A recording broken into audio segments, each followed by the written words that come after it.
guddoonku waa mahadsan yihiin xildhibaanaduna waa salaaman yihiin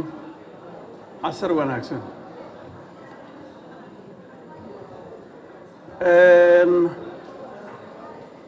anigu waxaan ka bilaabahayaa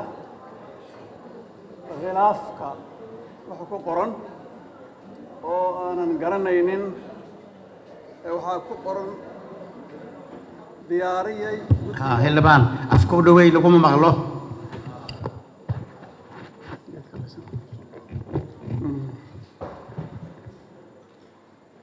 diyaariyay guddiga madaxa bannaan ansixiyey guddiga dib u eegista ansixintaas ma fahmin aniga haddayba ansixiyeen maxaa noo yaala maa la isticmaalo erey kale haddii sharci kale aanan ogeyn oo awood u siinahaya inay ansixiyaan uusan jirin taas waa ka gudbay warqadaha qurxoon oo labada guddi ay soo qoreen waxaa weeye waxaa ku jira qalad madbaci ah oo haddii ay soo martay guddiga koowaad hadday soo martay kan labaad inuu arko ay ahayd oo marka dhowr meelood way waan la wadaagi doonaa meel talooyinka ahayd waa la labalaabay cadaalad saas oo kaleeto waaye warqadda kale waxaa u sii dheer inay soo qoreen 26 bishii toddobaad 2023 ilaa 25 bishii 12aad 2024 meeshaas waxaan u malaynaya inay ujeedeen 23 inay ujeedeen marka maadaama arrintu dastuur ay tahay in si fiican loo eego ayay ila tahay waa talo ararta waxaa iyadana aan arkay markay tilmaamayeen kolomyada kolomka bidixda kan midigta intaas waxay yidhahdeen kolomka dhanka dhexda waxaa weeyaan dhexda inay yidhaahdaan ayaa ku filnayd taasna waxaan u malaynayaa inay ay iska saxaan waxaan u buraarujinayaa wax la qori doono inaan si sahal ah lagu soo gudbinin waxaa kaleeto aan arkay haddii dastuurka ay tilmaamayeen kan uu yahay aan haysano cutubka koowaad baaqa jamhuuriyadda soomaaliya ay ku qoreen kolomkii bidixda ahaa waxay ku saxeen jamhuuriyadda federaalka soomaaliya laakiin kan waa ku qoran yahay jamhuuriyadda federaalka soomaaliya wax la saxo aniga uma jira haddii hadda laba dastuur ay tahay laba nusqo ay yihiin maahe taasna waxaa weeyaan waa saasaan dhihi lahaa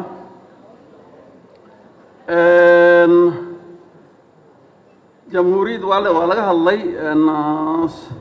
soomaaliya waa jamhuuriyad federaal ah muslim ah islaam ah sida nin hadda sheekh oo hadlahayay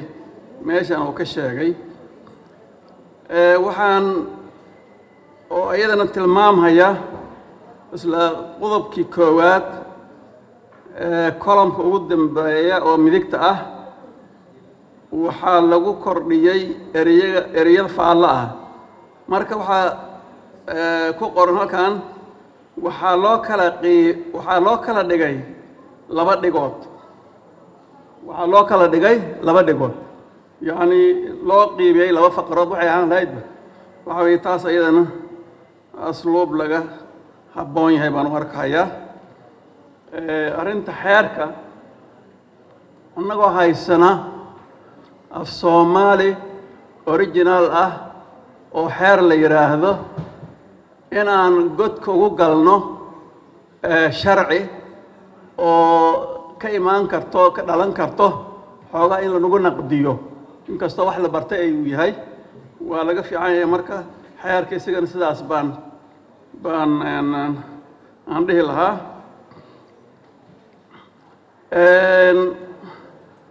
qodobka labaad waxaa faqradda saddexaad waxaa reeban cayda diinta islaamka. horta waxay ahayd cayda diinta islaamka in lagu qoro far waaweyn meeshaad far yare lagu qoray, laakiin diimaha oo dhanba in la caayo meesha kuma jirto. cayda diinta sideedaba in ay isla socotaa wanaagsan, maadaama maxaan ku idhaahdaa haddii adiga diintayda lama caayi karaa tiri, dadka kaleeto diintooda in la caayana meesha kuma jirto, gaar ahaan diinaha samaawiga ah.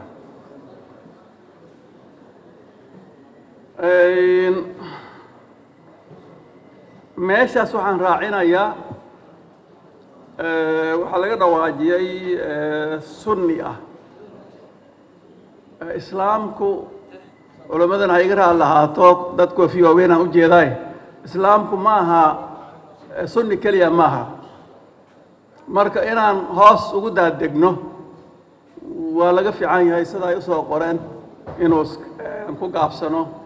oo islaam la yiraahdo, sunni iyo wax kale laga dhaafo iyo suufi iyo wax kale toon. qodobka afaraad faqradda saddexaad oo u qoran xeer kasta,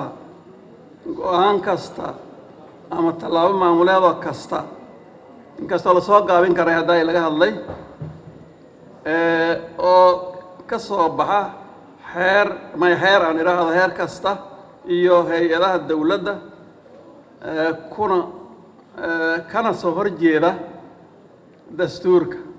waxaan ku dari lahaa kana soo horjeeda dastuurka iyo shareecada waa waxba kama jiraan, ama waxaa loo gudbinaya meelaha kaleeto. waxaan ku daray meeshaas dastuurka iyo shareecada. qodobka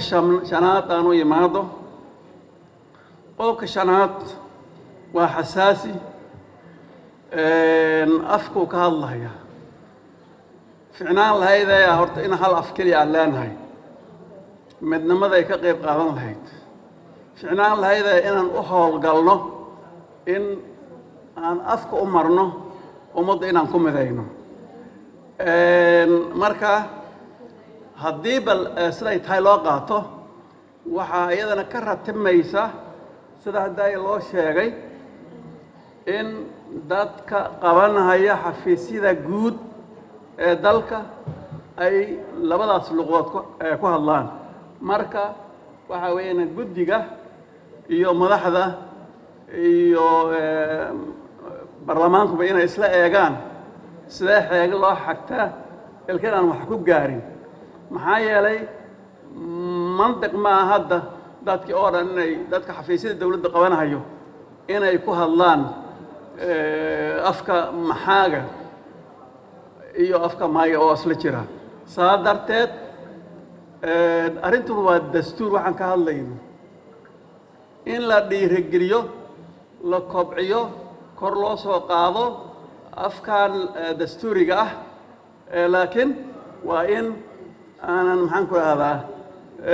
ka taxadirnaa wixii dhibaato ka imaan karta. asxaabta qaarkeed waxay dhahayeen ha lagu daro hataa sign language ama luqadda dhagoolayaasha. qodobkaas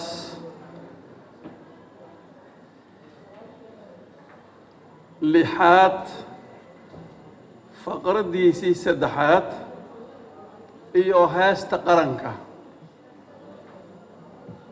waxay rabta ahaato heesta qaranka ama nashiid ha ahaado. waxaan arkaa barlamaankii 10aad markii laga soo bilaabo, markii la qaadayo in gacanta guddoonkana arka halkan ay saartaan. waxaas ma jiri jirin, waxay ka socotana ma garanayno. طبعا waan aragnay meelaha kaleeto in halkan la saaranayo. aniga tababar waan soo maray, waa la gaardin jiray, waa la heesi jiray, balka waa la saari jiray, saana la iska ahaan jiray. gacantan halkan la saarayo aniga waxaan qabaa ku dayasho dadyow kale oo aan dhaqankeeni iyo qiyamkeena aan ku salaysanayn wey taa iyadana waxaan ku dari lahaa intaas maadaama laga hadlayo hees calanka طبعا in la dhamaystiran waan qabaa faqradda afaraad qodobka toddobaad faqraddiisii afaraad waxay reference garaynaysaa dastuurkii lixdankii kowdii baan u malaynayay in dastuurka rasmiga ahoo dalka uu lahaa marka arrintaana cilmigayga kuma weyna lixdankii draftiga jiray iyo kii aftida loo qaaday lixdankii kowdii ahaa midka loola jeedo ma aqaan laakiin waxaan qabaa in la saxo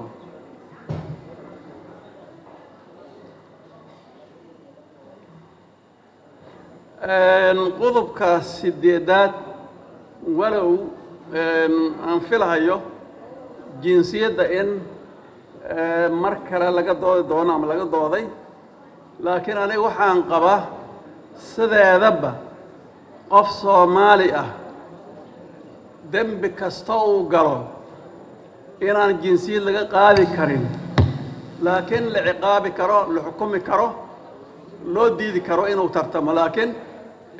cirka muu aaday biduun dalalka qaar isticmaala marka qofka Soomaaliga ah inaan marnaba laga qaadin jinsiyadda